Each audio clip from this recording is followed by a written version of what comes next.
I'm tired or worn out or just basically sick of the grind. Well, what do I do on those days? I go anyways. I get it done, even if I'm just going through the motions. I go through the motions. I don't really want to work out. I work out.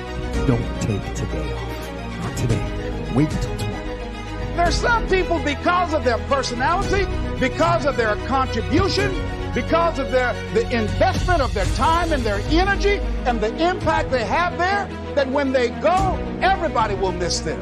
So when Mother Teresa checks out, everybody will know. Why? Because of their contribution.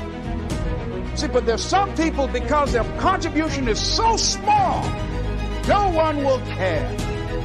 So I'm saying, before you are boxed and buried, decide that you're going to box and bury your fears. Decide that you're going to begin to live life on a new level, seeking out new horizons, that you're going to find more love and more joy and more ways to give more to life. If you started just being a bigger hurry and you had perception correct about how close you really are to your goal, the difference in winning and losing is this much. It's like a veil. And when you remove that veil, you see, my gosh, I'm so much closer.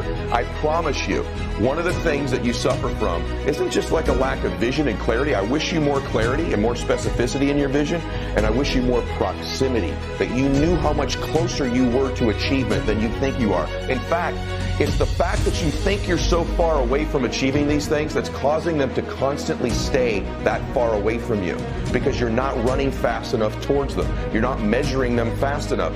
You're killing your goals and your dreams by thinking they're so far away.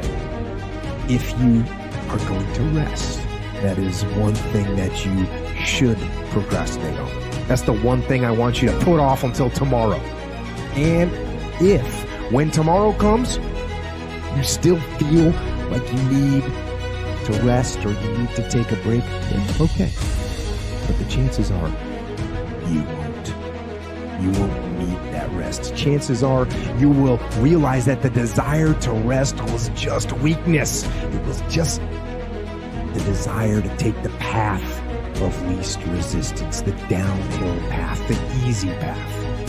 And by simply going through the motions, you overcame that path. And you stayed on the righteous path, the disciplined path. You stayed on the war path, which is right where you know that you belong.